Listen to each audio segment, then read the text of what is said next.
Hi everyone! Welcome to the Upper Room with Pastor Doc. Kamusta po kayong lahat? I hope you had a beautiful, productive, and wonderful week. Kamusta po at thank you for joining us. And salamat din po sa mga nag-view ng aming mga previous episodes. Thank you for your support and please help us sustain what we do by liking and subscribing our social media platforms, Facebook, YouTube, Instagram, and Spotify. And friends, tonight, we are blessed to have with us a dear friend, someone I look up to, hindi dahil siya ay 6-footer, kundi dahil marami siyang alam sa buhay.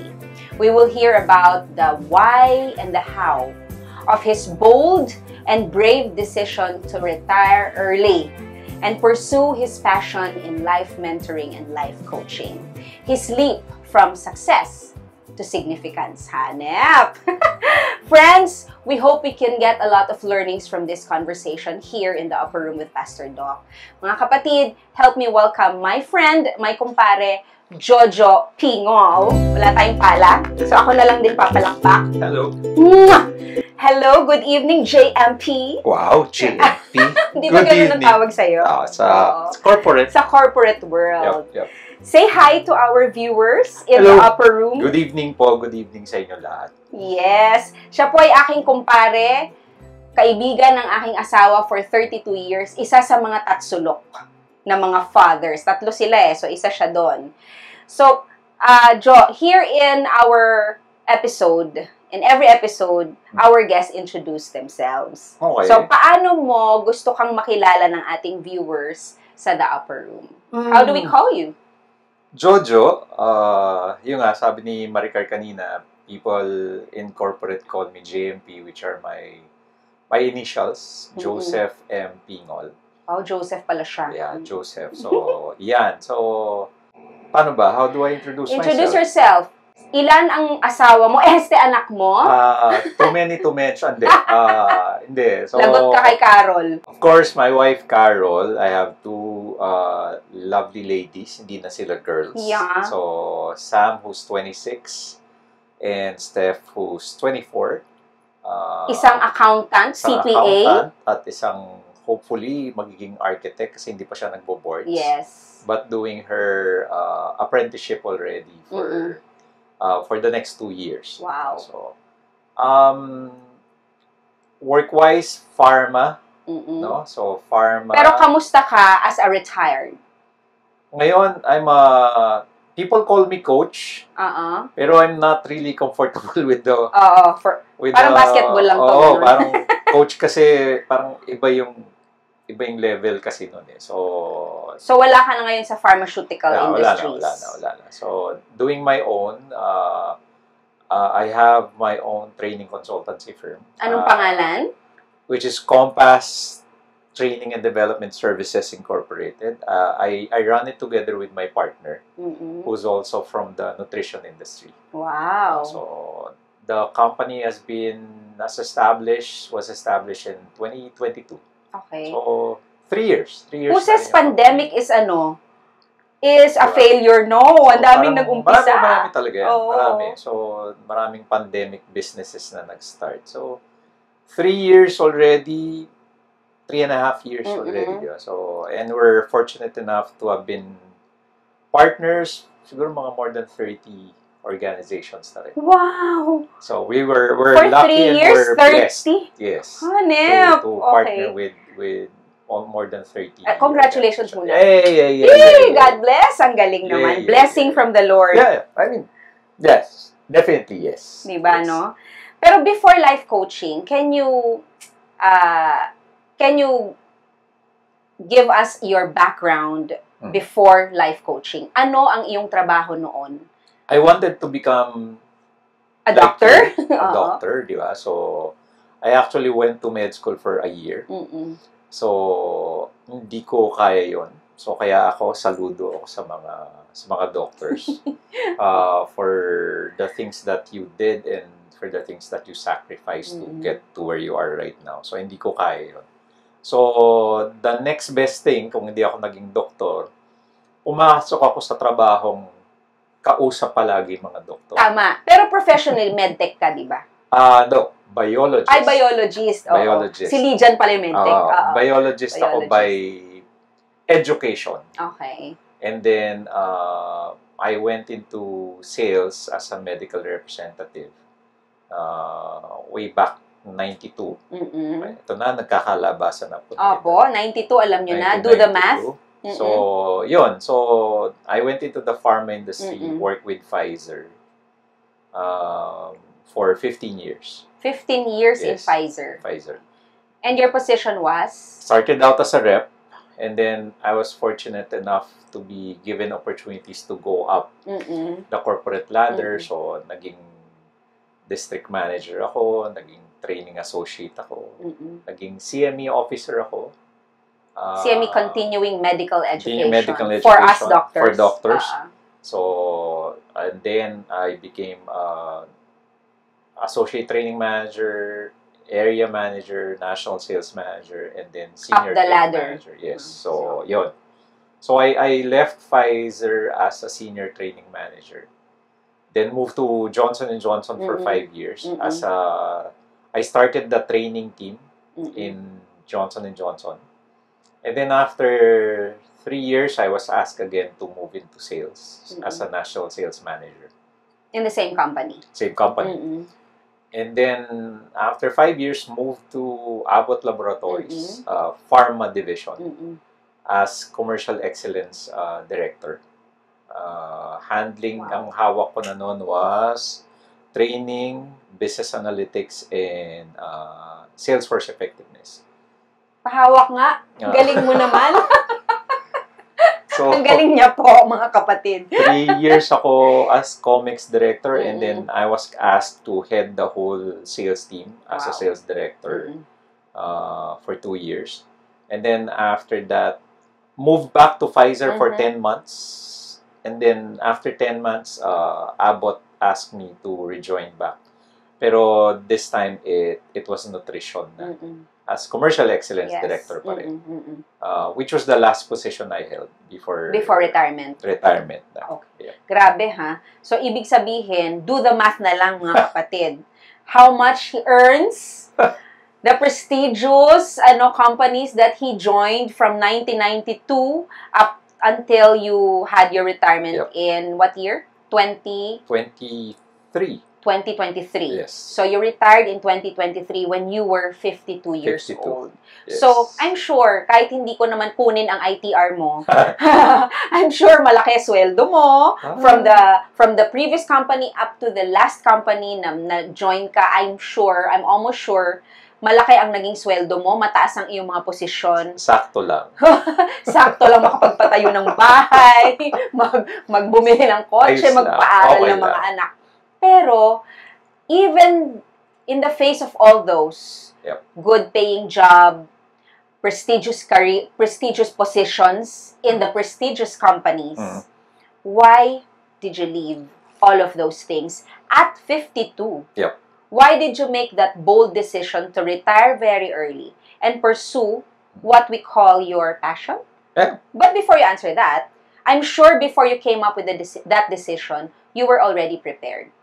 How did you prepare for that decision? Well, number one, a little context. Ito, retrospective, looking back. Young pa ako, bata pa ako, ilang beses ko na sinasabi yun na I wanted to retire at 50. Yun talaga nasa isip mo. Yun talaga yung nasa isip ko. I remember a friend who, pag nakikita ko ngayon, palagi niyang pinapaalala sa akin yun. Sabi niya, Joe, pag nakikita kita, naaalala ko talaga yung sinabi mo na gusto mo mag-retire ng 50. At 50, oo.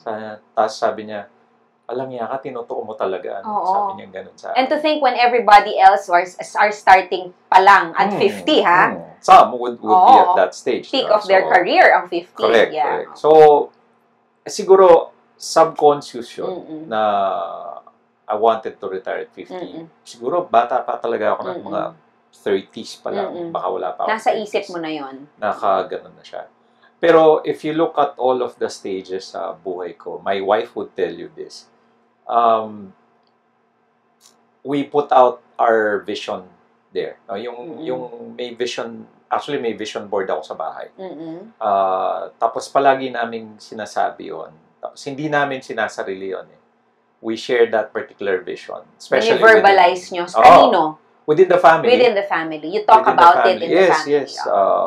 So it's a vision, not only your vision, but Yep. a family vision. Yes. Mga kapatid, a family vision. So, and also, syempre, with close friends, pag nagkakakwento. Kami. So, pinag-uusapan. Tama. So, yun, only to find out na parang yun, nagkatotoo siya. Hindi nga lang siya saktong 50. 50, oo. Pero, kung close. hindi siguro nag-pandemic. Close. Oh, baka. Diba? Close. So, at 52. Mm-mm. What made me make the shift?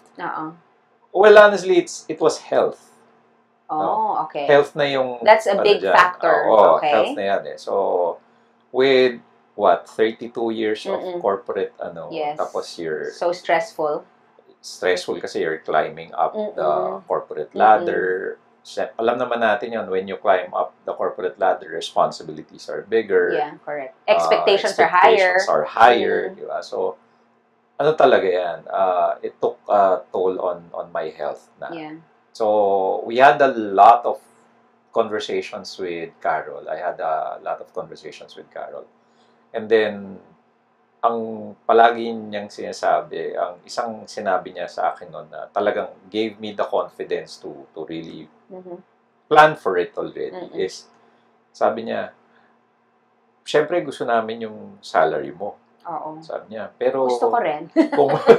Sabi niya, pero kung mawawala ka, wala rin yun. Correct, sabi tama. niya. So, it was basically a choice between you and the salary or the perks and whatever we were enjoying. And all our lives naman, ang namin, the goal was to live comfortably. Yes. But not, how do you call it? Extravagantly. Yes, right. Yung sakto lang na comfortable tayo. Comfortable. Kung bibigay sa amin, why not? Siyempre, tatanggapin mo. Pero at least the minimum was really have a comfortable life. Yung hindi ka mamamatay. Correct. Agad-agad. Comfortable life, being able to enjoy some stuff that you want to do. Correct. And we were, basically at the time, we were at that stage already. Right. So, you were talking about it. Yeah, we were talking about it. So, yun yung...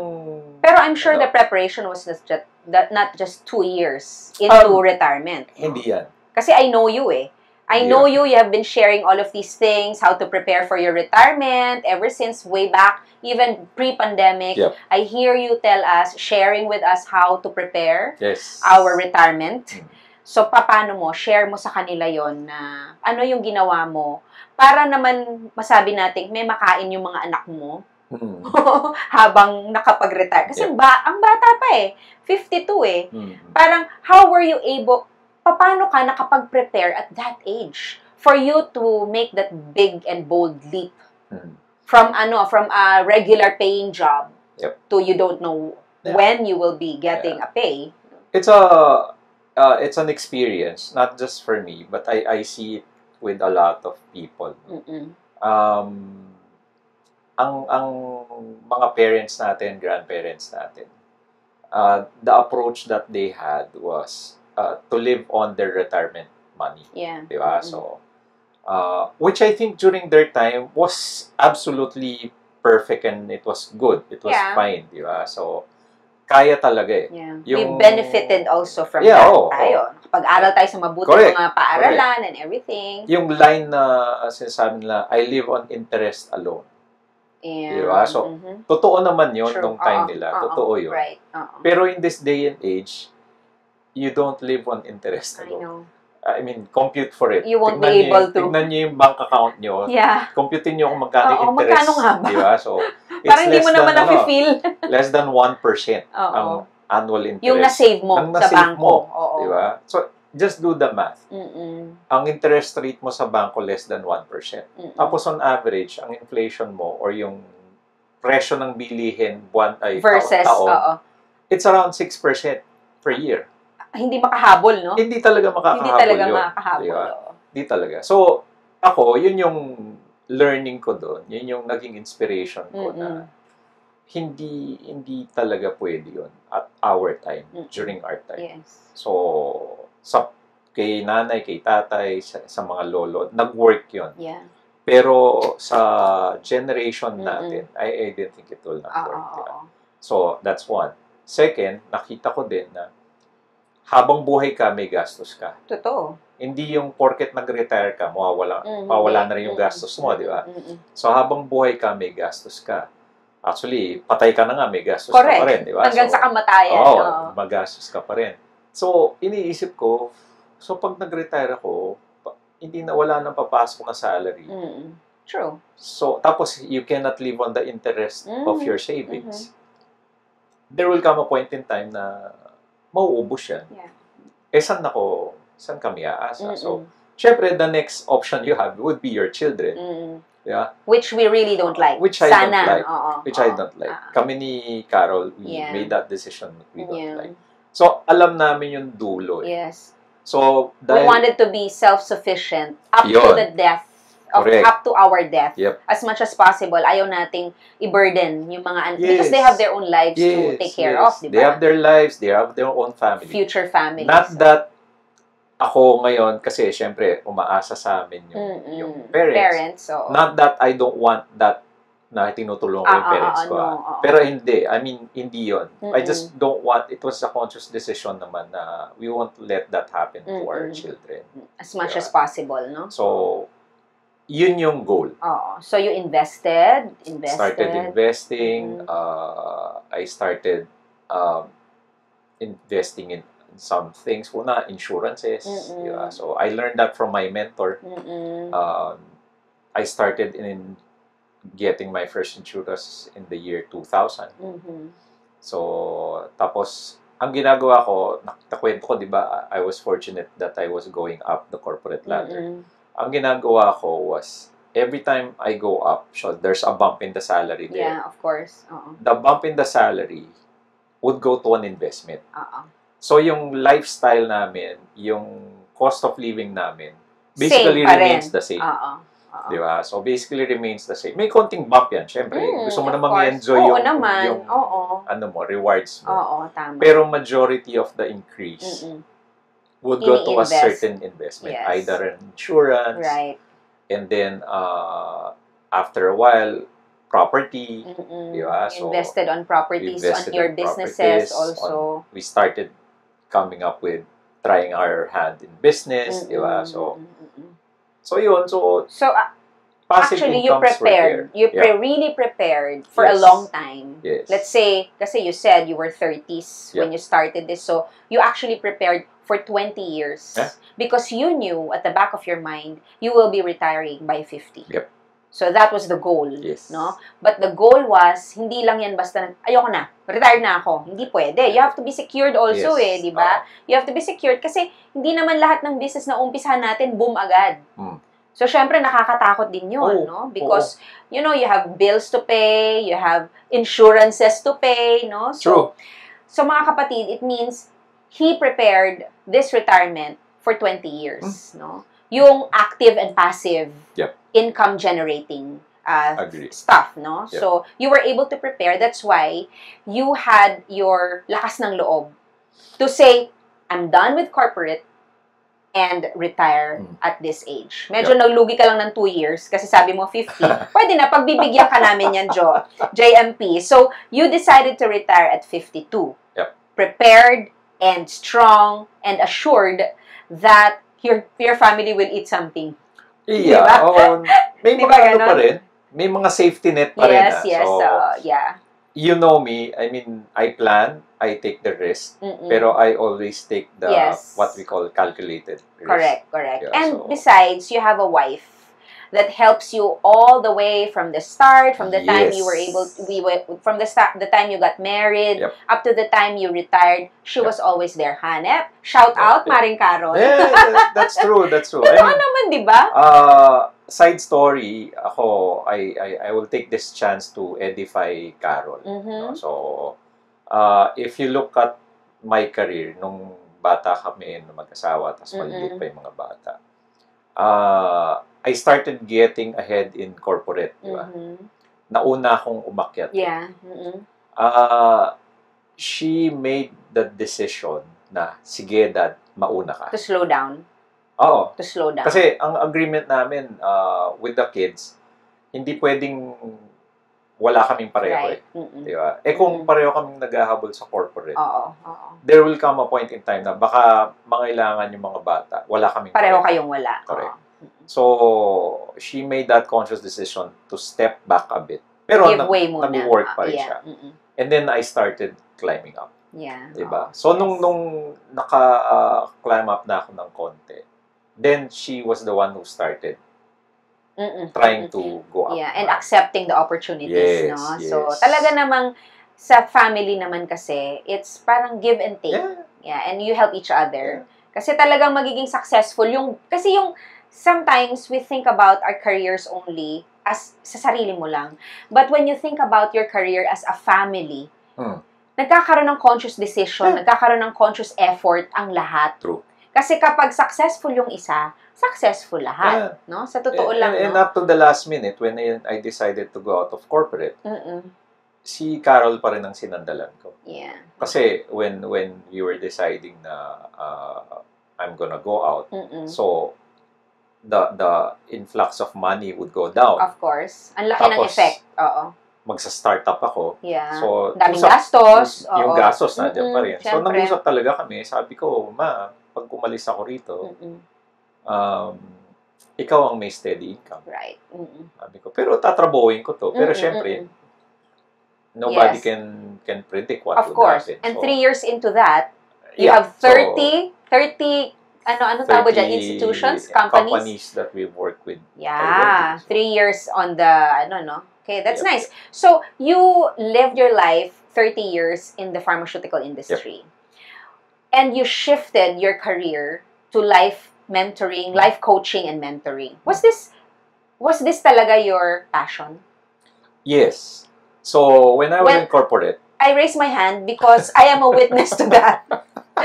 Kasi in the past, when I need someone tungkol sa aking mga crossroads sa aking buhay, isa to, kahit sa Cavite sila nakatira, ay sa Santa Rosa, makikita kami para magpag-usapan namin ang buhay-buhay. So, was it really your passion? Yeah, it was. Kasi I got exposed in training when I was in corporate. But it all started with, yung people saw that I had a certain skill, which is presenting, talking in front of people. So, naisip technically training, no? Mga training lang. Naisip ng mga boss ko na, pwede to sa training. So, they asked me to join training. Diba? So, kaya makikita mo yung career ko, ito sa pendulum swinging between training and sales. Sales. Pero there was this one instance that happened to me that made me realize na Ito talaga. More than sales. More than sales. Kasi I'll tell you that story. I was in the office at that time, walking along the corridor, and then somebody nakasalubong ko. He was a rep at that time. So sabi niya, JMP, uy, kumusta? Ganyan. So, usual, banter. Tapos sabi niya, JMP, thank you Papa-thank you lang ako. Sabi ko, may binigay ba ako sa'yo? May ginawa ba ako sa'yo? Ay, may utang ba ako? So, and then he started that story. Sabi niya, do you still remember when I came in the organization? You were the training person who trained us, yung batch namin. Nung umpisa pa lang. Sabi niya. So, you mean, yun lang yung incident na yun, na parang yun yung naging trigger mo to know that you want to change careers. That one incident. Oo. Kasi it felt different. Yeah. Mas fulfilling siya. Iba yung pakiramdam, iba yung saya. Yeah. So, yung impact, yung nagkaroon ka ng impact sa buhay niya for the longest time. Pero yung ginawa niya sa'yo, yung recognition niya, the acknowledgement, no? That you changed his life, nag-change din ang life mo. True. Diba? True. So, ganun din siya, no? So, looking back, yung mga natutunan mo ba sa corporate life mo, ano yung sa tingin mo na a-apply mo ngayon sa life coaching tsaka sa mentoring? One is patience. Okay. True.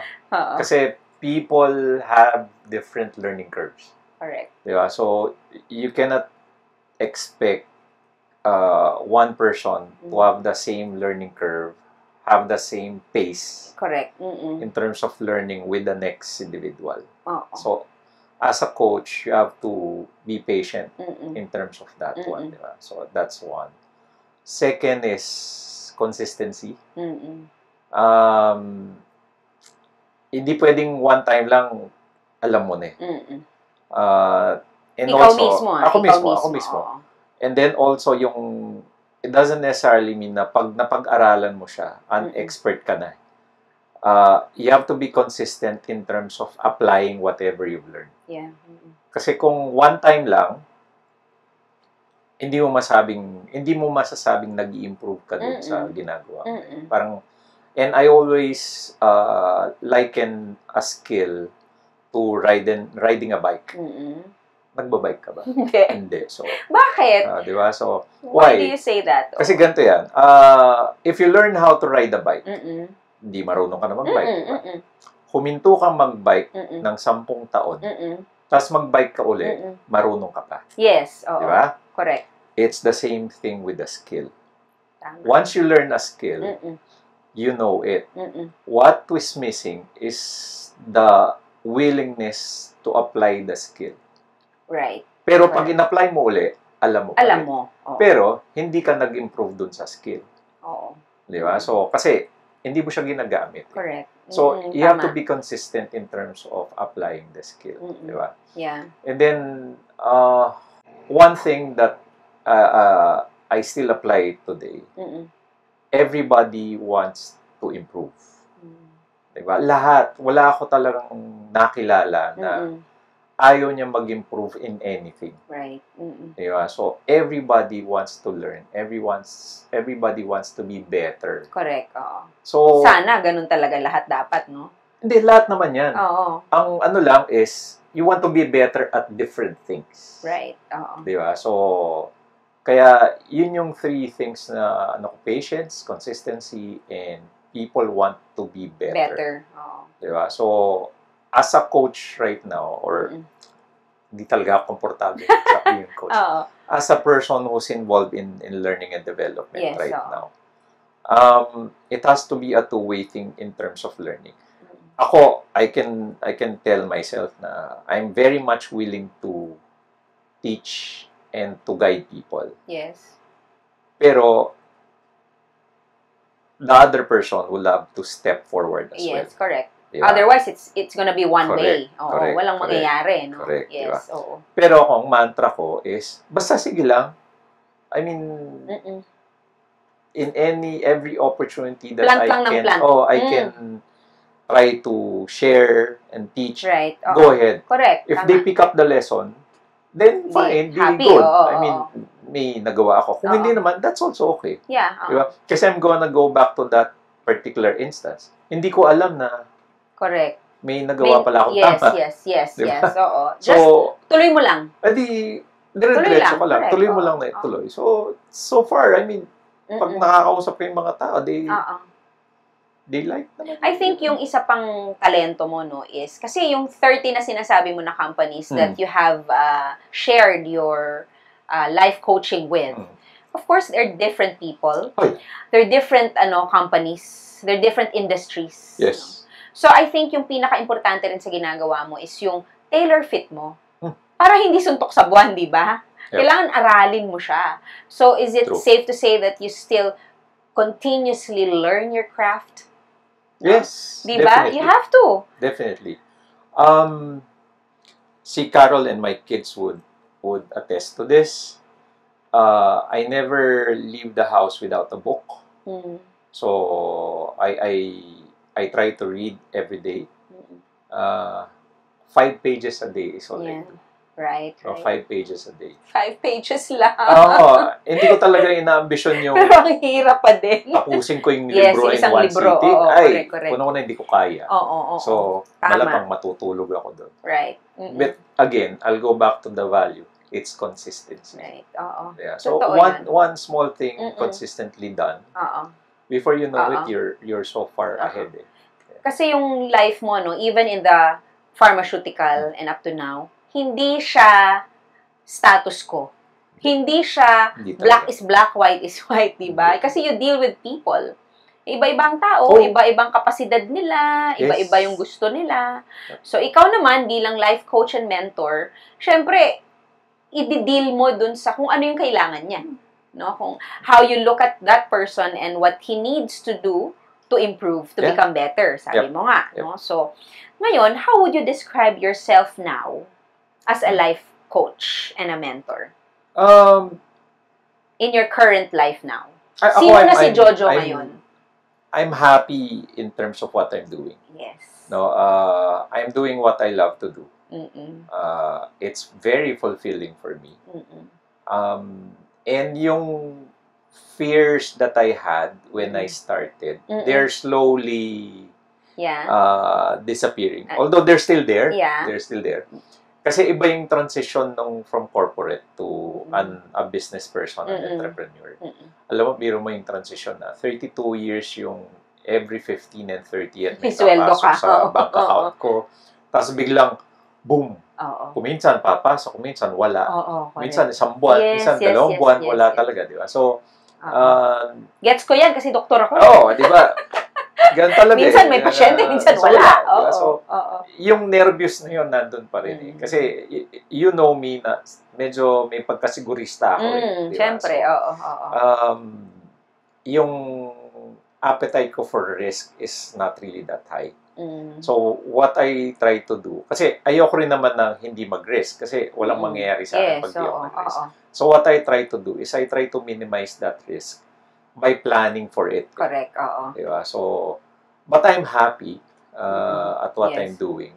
I feel comfortable with what I'm doing. Yes. And, syempre, hindi ka naman lumusong, tumalon sa tubig ng walang salbabida, walang life vest, or pumunta sa ere na walang parachute. Diba? You're always ready with that. Tama. So, before success is title and income and everything, what is success to you now? For me, success is, I see it with, how I measure it is, I look at my family. That's how I measure success right now. Baka umiyak si Carol pag napanood niya to. I look at family as a measure of success right now. Parang metrics mo siya. Yun yung metrics eh. Tama ka, nung una, success is defined by peso value, success is defined by position. Diba? Right. Pero ngayon, for me, success is measured when I see my family doing well. The feeling that we get when we see our daughters doing well. The feeling of pride pag nakikita mo silang ganon. So, ayan. So, yun, ito. Alam ni Carol to. Ayaw ko kasi ginagamit yung word. Nakaka-proud. Hindi ko talaga ginagamit yun. So, kaya, I feel pride. Okay. I feel the pride in me when I see my family being successful as well. I feel proud when I feel the pride and I feel proud nga when Carol is recognized in her work. Yeah, so parang that for me is the measurement of success. I'm so happy to hear that, no, na you are so proud of your wife when she gets recognized. Diba? Parang wala sa'yo yung pagiging narcissist na ikaw lang talaga yung magaling. Alam mo yon. So, parang sa tingin, can you proudly and gratefully say that it is worth it? What you did was worthy of, leaving the 15-30 na yes. Is it worth it? Yes, kasi eventually, doon naman kami pupunta. Lahat tayo, doon naman tayo pupunta. Gusto nga natin maaga mag-retire, diba? Yeah. So, and again, that was a so conscious was the decision. Risk versus the joy worth it? Yeah, definitely. Kasi nga, I mean, me being a risk-averse individual, I try to minimize my fears by planning for it. Yes. syempre, kung minsan, yung lahat ng plano mo, kahit na gaano pa kagaling ang Oo. plano mo, hindi naman matutupad Kung hindi yan. naka-align sa plano ng Diyos Correct. para sa'yo, Actually, yun yung sasabihin ko sa'yo. oo. Kung minsan, marami akong plano, hindi nangyayari. Tapos, makakaramdam ka ng, you feel it's like a failure, ganyan, ganito. Pero after a while, when you look back at it, okay. Kaya nangyari sa akin yun, kasi ganito yung mangyayari sa akin after. Yeah, so, now, I'm a little bit more comfortable with those kinds of things. Correct. Na, may fear ako, pero dahil sa dami na na-experience ko na may fear of failure, pero after I failed, I was actually being put in a different path. Yeah. So ngayon, pag nakaka-experience ako ng failure, palagi ko naiisip na lang ngayon na, hindi, baka ginaganon na naman ako. Yes, oo, tama. Idinadala na naman ako sa isang banda na dapat talaga ako pumunta. So, that's how I just take it now. So, I think then na yung 30 years mo in your pharmaceutical life prepared you. God prepared you for what you're doing now. Yeah. No? Kasi imagine to deal with different kinds of people and doctors na iba-iba ang ugali. No? So, I think God prepared you for this. Yeah. For a bigger thing. Hindi mo naman mapipili yung mga katrabaho. Yes, correct. No? Kasi, yes, your life before had impact on different people. Pero I think now, yung ginagawa mo, parang talagang life-changing. Hopefully. Hopefully. Yes, Hopefully. yes. So, thank you so much. And alam ko, yung mga nakarinig nito ngayon, marami silang natutunan sa'yo. Sana. Malay mo yung nakarinig dyan. Biglang, Jojo, magko-comment sa baba. Parehong-pareho tayo ng pinagdaanan, di ba? Sana. Yes. And thank you so much for sharing a part of your life with us here in the upper room. Pero dito sa upper room, meron tayong 5 in 5. Bago tayo magtapos. 5 in 5 na yan. 5 in 5. Wala dito yung tanong na lights off or lights on. Hindi pwede yan dito. Hindi pwede yun. Okay, are you ready? Kinaganda ako, pamanding yun. Hindi alam ko na sagot mo doon. Yun. Okay, na yun. So, number 1 question. What's one lesson life keeps teaching you over and over again? Mula nung, siguro, nag-umpisa ka magtrabaho. Patience. Right. Patience talaga, no? Still is patience. Patience in everything. Everything. Kasi, maplano akong tao. Pag hindi nangyayari, parang, ba't hindi nangyayari? Yes. Okay. And then, something happens sa parang, okay, kaya pala hindi nangyayari. Yeah, I think God teaches you that mag-antay ka.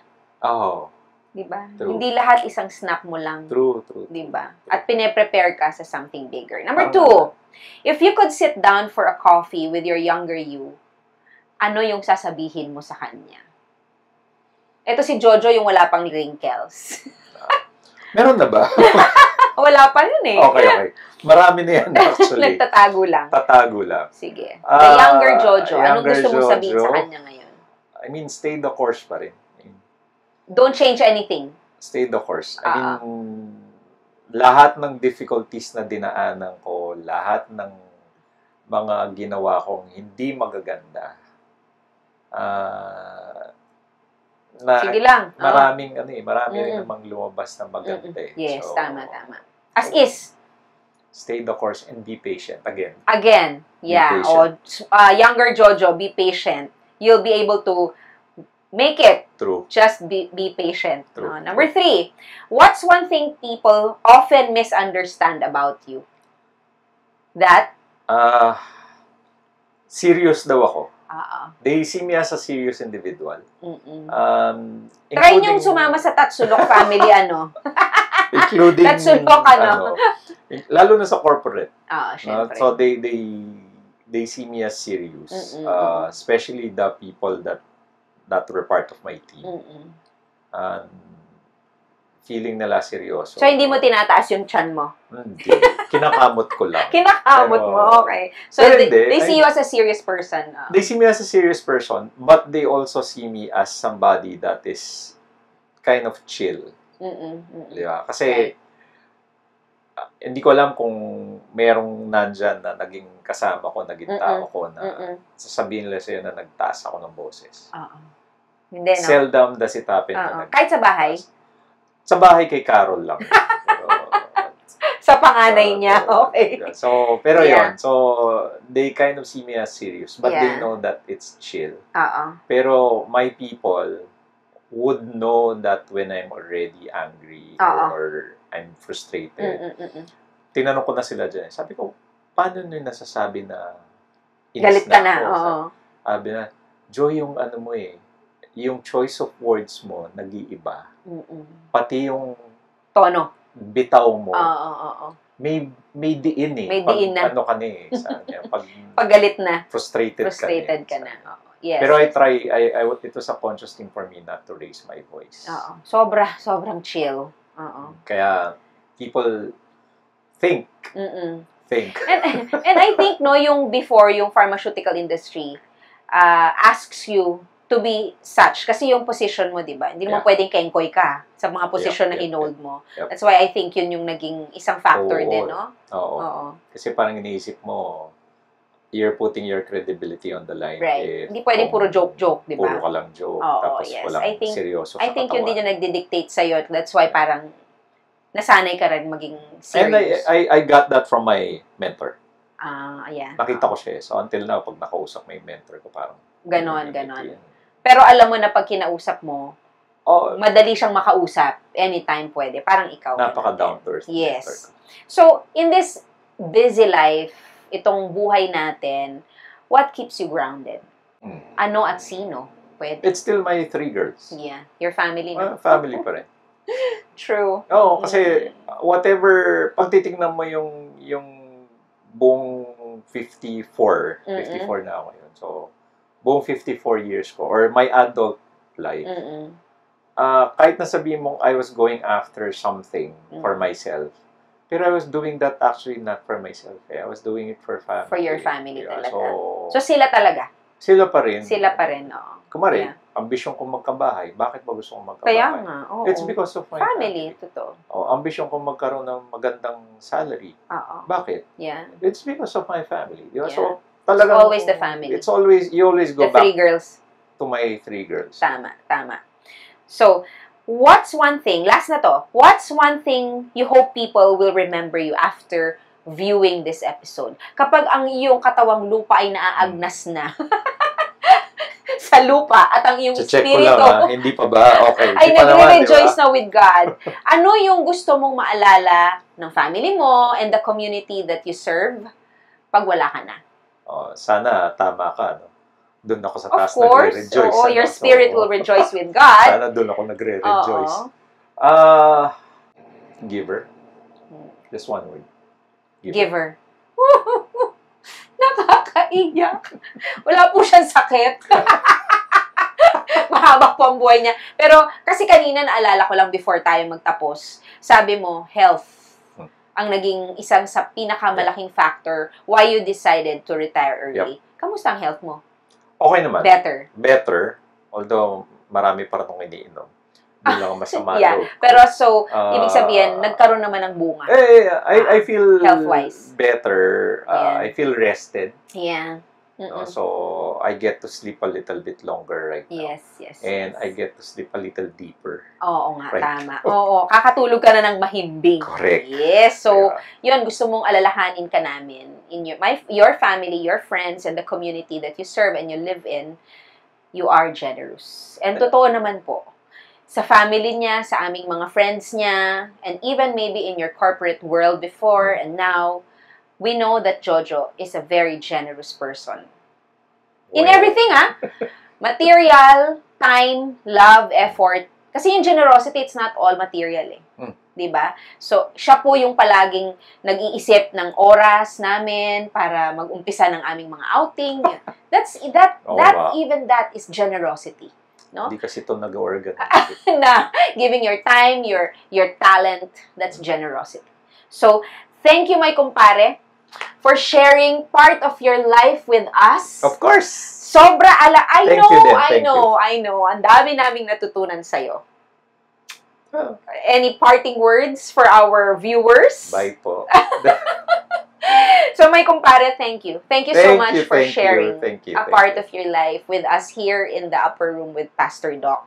So, Jojo's story reminds us that success is not only defined by your titles and the money that you have in the bank, but how you impact one person to change, to have a life-changing life katulad ng ginawa mo dun sa isang tao, no? So, yung ating buhay katulad ni Jojo na nire-remind sa atin, it's all about family. It's not about how much you get, but how you impact one person. So, maraming salamat sa iyong pagbabahagi ng buhay sa The Upper Room with Pastor Doc. Sana po ay marami po kayong natutunan sa ating episode tonight. And doon sa mga tao na nasa crossroads, just remember, God has already prepared you for what you are thinking. God has already prepared you and equipped you. Kaya, kailangan lang ng lakas ng loob. But before that, you have to be prepared for the unseen. For the unseen. True. But put your faith in God, and He will be with you all the way. So, thank you everyone for joining us here in the Upper Room with Pastor Doc. I will see you again next episode. Thank you very much, and good night, and God bless you all. Have a good weekend, everyone. Bye! Thank you. Mwah!